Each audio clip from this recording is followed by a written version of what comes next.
Okay, I think I'm going. Of course, I never know if I'm actually going, but I think I am. Okay, this is for anybody. It's for the whole class, particularly anybody who would have missed this material. And I forgot to talk about it when I did the last recording. So let's see if this sucker comes up the way we like it to. All right, so we're looking at economics. It's like economic policy, and then it's going to be poverty policy. Okay. So we expect the government to regulate the economy today. Mm, and there's two ways it can do it: fiscal policy and monetary policy.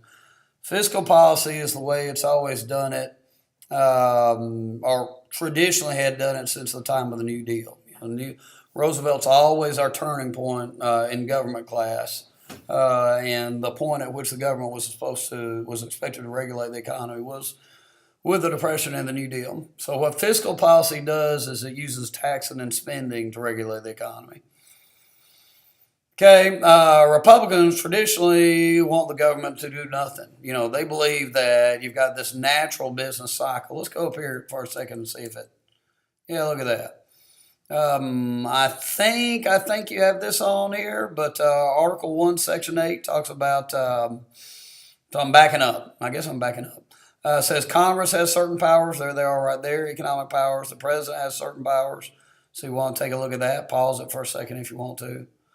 But you got this business cycle here. So according to the Republicans, what's naturally going to happen over time, even though you have recessions, each peak is higher than the last one. Each trough, the low point of the recession, is not quite as bad as the last one. A recession is 2 quarters or 6 months of negative growth. And so the laissez-faire approach is just do nothing. And over time, the economy kind of regulates itself, and long-term, things grow. So that's a Republican approach to things. In a bad economy, what you're worried about is unemployment. Folks get laid off. In a good economy, we're worried about folks having too much money, so they spend it all. Prices go up, so inflation. So there's the review questions that go with that.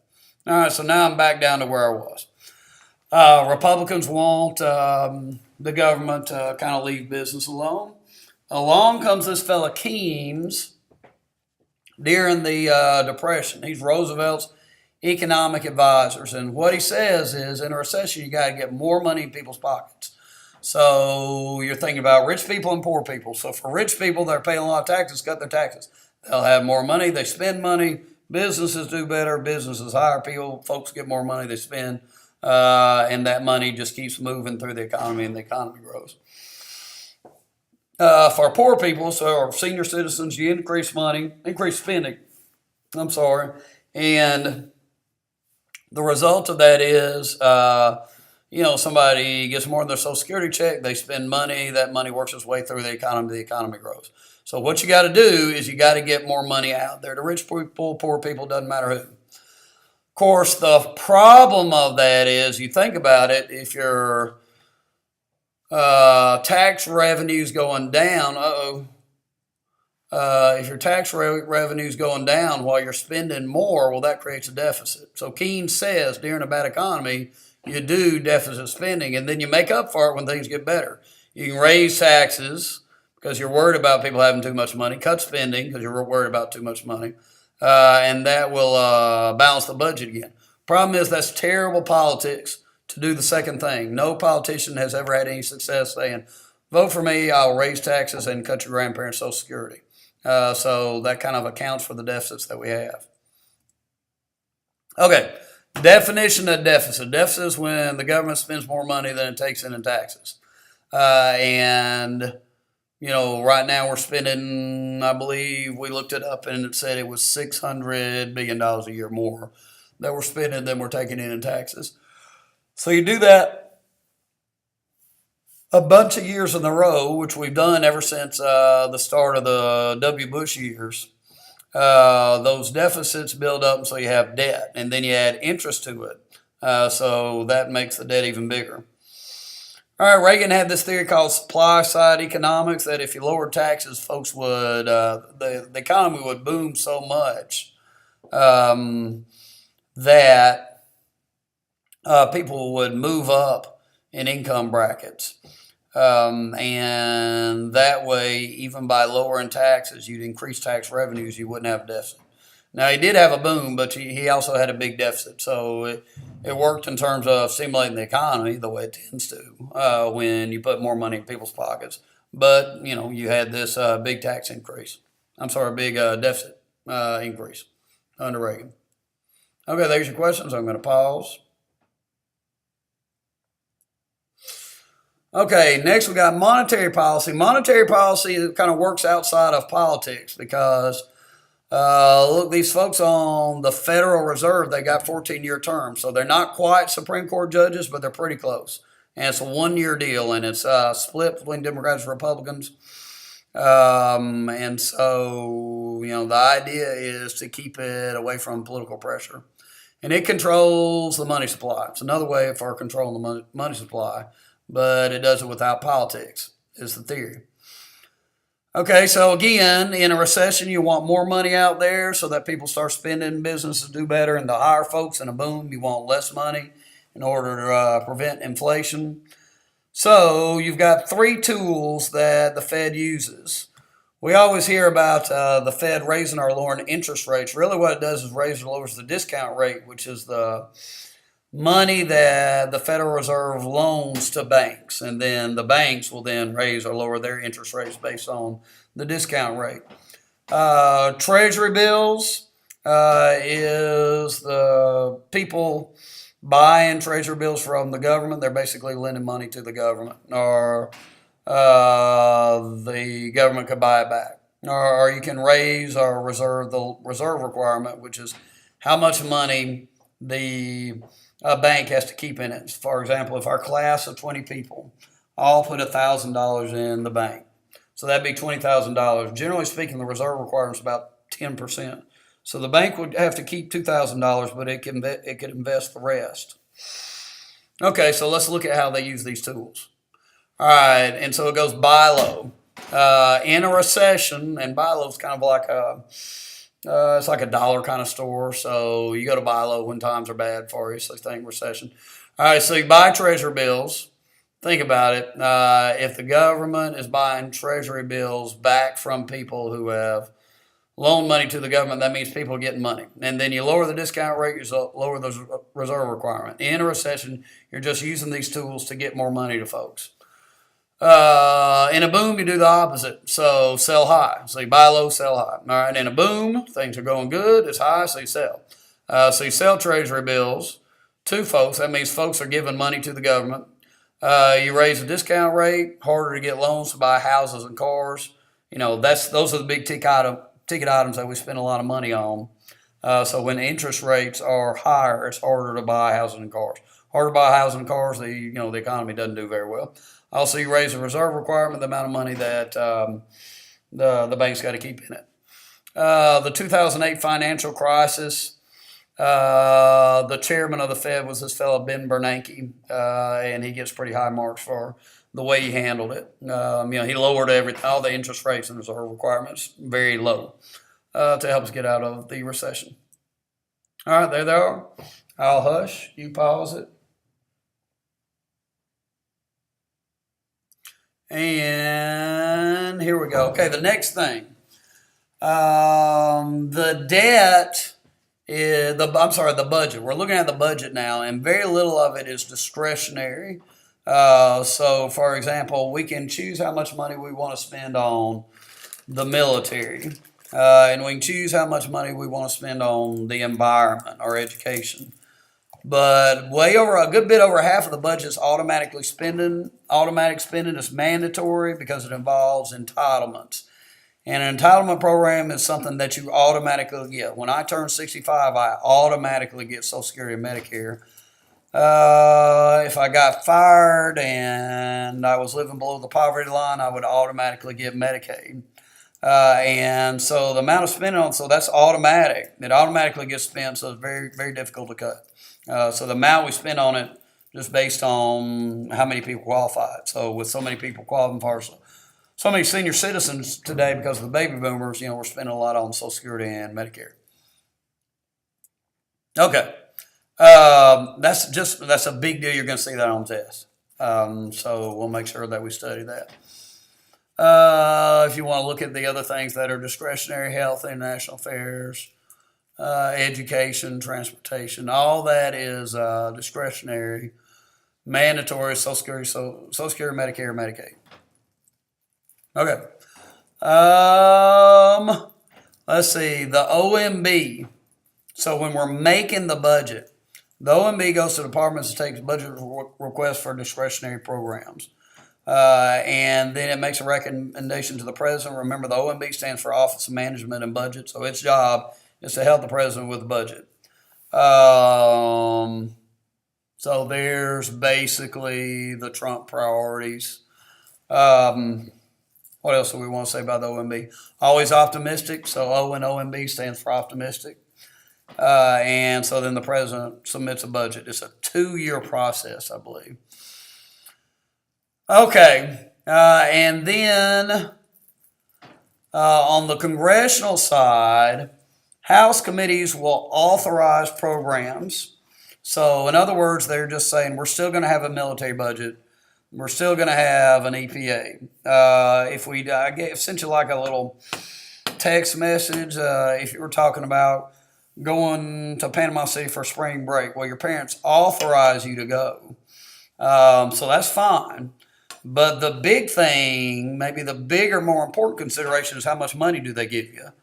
And so this thing in the House there's a House and Senate Budgetary Committee, but this stuff always starts in the House. And the House Budgetary Committee sets the appropriation. So that's how much money each department gets. How much money, if your parents appropriate the money for your trip, they're telling you how much money you get to go to Panama City. All right, once it's been appropriated, the president has to spend it. During the Nixon years, the Democrats were appropriating a lot of money, and then Nixon impounded the money, wouldn't spend it. So the Budget Impoundment Act and Control Act says once it gets appropriated, the president has to spend it. House Ways and Means Committee set the taxation levels, the ways and means that we're going to pay for all this stuff. That's what the phrase means. What the Trump Care bill has made it through Ways and Means, made it through there last week. Okay, so I just talked about the Budget Impoundment Act. All right, the GA, once they agree on how much money is going to be spent, the GAO follows the money. It monitors the bureaucracy to make sure that it's actually being spent. President and Congress have to agree on a budget by October 1st. If they don't, we either do a continuing resolution where you just spend the same amount on everything as last year, or you have a government shutdown. So we have threats over a shutdown over the wall by the Democrats I was hearing a few weeks back. And then it's during the government shutdown during the Clinton years, 97, somewhere in there, 96. Can't remember the year, but that's where he met Monica Lewinsky, because during the shutdown, people who got paid to work for the government didn't show up for work. So the only people showing up to help the president were unpaid interns. Okay, I'll stop.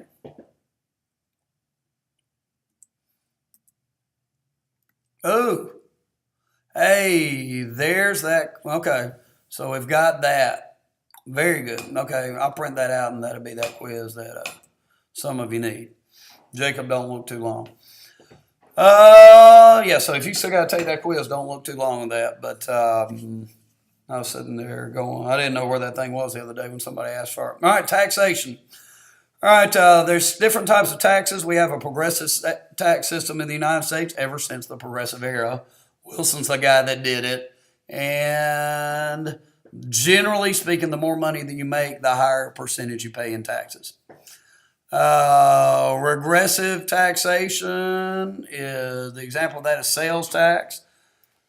If you buy $100 worth of groceries, somebody makes minimum wage, that $100 is a lot. So they're going to pay $14 in tax on that. That $14 is a much bigger percentage of their income than it is of Bill Gates' income. So that's why it's regressive. That's what we mean when we say the poor pay a higher percentage of their income on this sales tax. So the denominator is not the $100. on this. Not 14 over 100. It's not the $100 of the groceries. It's 14 over whatever your income is. So the denominator is your income. So for that reason, the 14 is a much bigger percentage, a much bigger fraction of the income of a minimum wage maker, earner, than somebody who makes a lot of money. Okay, flat tax. We had a little bill on that. Everybody pays the same percentage. That's what Tally proposed. We had a little hearing on that. Okay, other types of taxes, the income tax is number one source of federal taxation. It was implemented in 1913 as a result of the 16th Amendment. Wilson did it. Payroll taxes pay for 30% of stuff, and they pay for Social Security and Medicare, the entitlement stuff. Their sales taxes, really, they don't amount to that much, but their purpose is to kind of discourage folks from drinking and smoking. Fees to the government, especially to go to Yosemite or Yellowstone. Borrowing from citizens or from other countries makes up 40%. 90% of our borrowing comes from American citizens, 10% from other countries. All right. And there it is.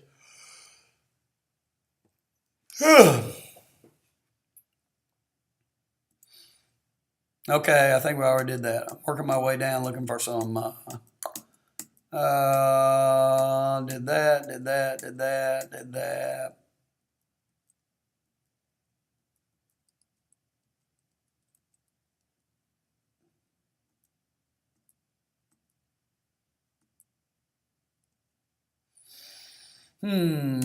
I guess I'm going to start right here. I don't think I covered it, but I'll start right here. Yeah, it doesn't hurt. All right, so the preamble. Why do we have welfare programs? Well, the preamble says the goal of the government is to promote the general welfare. All right, so hey, anybody looking back over this, I don't think I covered this heading, but that's where we get the word from. It's constitutional. It's in the preamble. All right, we had laissez-faire government until the Depression. The New Deal programs included, the different work programs, PWA, WPA, then Social Security for the elderly. And there's things that Johnson did. And I think I won't say too much about it because I think I've got another slide on Johnson here in just a second. All right, here we go. We are now defining the poverty line as 3 times the food budget. So whatever it costs you to, I think if it's a family of 4, $18,000 a year counts as being in poverty, and if you're single, it's like $10,000.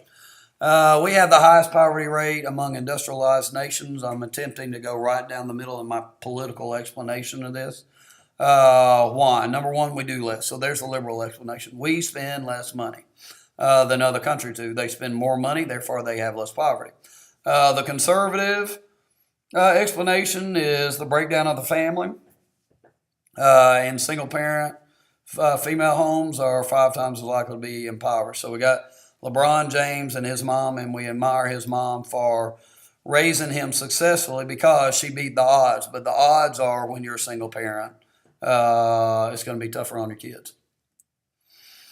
Okay, this is a fellow that got, when I saw he got, what was the name of that college? Middlebury. He's the guy that they wouldn't let talk. But he wrote this book called Coming Apart. And it talks about the habits of folks who are successful. And folks who are successful in America tend to go to church. They tend to be married. The folks who struggle tend to not do those things, but folks don't really push them to do that because we want to be tolerant. And so Murray is arguing, it's a conservative argument, but he's arguing that we're actually kind of being uncompassionate and keeping the secrets to our success. I hadn't read the book, but notice he's taking race out of it. Race is always a part of poverty discussion, and so he felt like if you took race out of it, you just look at poverty among whites, that you could maybe reach some more clear conclusions. Okay, there's that. Stop it and go back over it.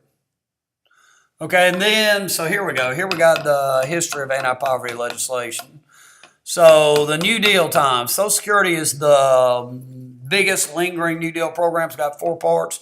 We know about the pensions. Senior citizens are doing much better today. They're the richest demographic in America as opposed to being the poorest, which they were in the 30s. Unemployment benefits a person can get for a certain amount of time when they get laid off. Disability is for somebody who, because of some injury or something, can't work. And then, so 2 and 3 are more controversial than 1. And then the AFDC was the welfare program from the 30s to the 90s. So for aid to family with dependent children is really widows insurance for the longest time. Single mothers were single not because they weren't married or got divorced, but because they were widowed due to World War I or mining accidents in West Virginia and Kentucky and so forth. Okay, along comes Johnson in the 60s. He's going to do Medicare and Medicaid. So Medicare is for senior citizens. Medicaid is health care to the poor if you meet the poverty line. So if you qualify for welfare programs, you meet the poverty, then you get the Medicaid. HUD was public housing, and public housing was around, but this expands public housing. So all three of those created in 65 by Johnson. Okay. So it became, the AFDC became controversial as more and more, it seemed to be more and more the case that it was benefiting single mothers who were not widows. And in particular, when Reagan ran in 1980, he coined this term, welfare queen. He said, I don't know if it's true or not, but he told the story.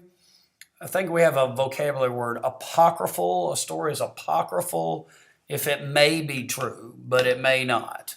So this is an apocryphal story designed to kind of make a point. But he said he was in the grocery store at the checkout line, and a lady paid with food stamps. Then she left with her groceries, and she got in a big fancy car, Cadillac or something like that. And so you tended to see more and more, you saw AFDC as rewarding people who were not working and not getting married, not taking care of the kids, not being responsible. So the charge was that it was undermining the family and, the problems of the gangs and the drugs and all that, all those urban problems were associated with that. Okay, so you got that. Pause it. Okay, so then along comes Clinton. I think this will take care of us. So Clinton and the Republicans worked together. Twice, Gingrich and the Republicans passed a welfare reform bill that was vetoed by Clinton. Passed a third one, and he signed it. 96, I believe, was the year. And it's temporary aid to needy families, TANF, so you got 2 words there. Number 1, T for temporary, and F for families. So it says time limits couldn't be on welfare any more than 2 years. You don't have multiple generations on welfare, is the theory. And then also, you get rid of this man in the house rule, so you can be married and still get, there's not a marriage penalty for it, to encourage families to stay together. Okay, hey, things are going good, in a lot of ways. The numbers on welfare are more than halved. The divorce rate's at a 40-year low. The abortion rate's the lowest it's been since Roe versus Wade. Unemployment rate's very low. The uninsured rate is at an all-time low. So when we talk about there being a carnage, hard to make that case statistically. There are, however, some problems that we're all aware of. Okay, so here we go. The loss of manufacturing jobs in the Rust Belt that, we're concerned about. And, it was a big part of Trump's success in the campaign. Rising inequality that has been going on since the 80s, whether it's Democrats, whether it's Reagan and the Bushes or Clinton and Obama years, inequality's been going up. And that accounts for the Sanders campaign. And then college costs, you got the huge rise in college tuition, and nobody knows what to do about it. We need to have a bill about college at some point soon. Okay. All right, so that's it. And I think that's it. Let's take a look and see if there's anything left. Oh, look at that, same thing. All right, so I go over here, and if I remember how to turn it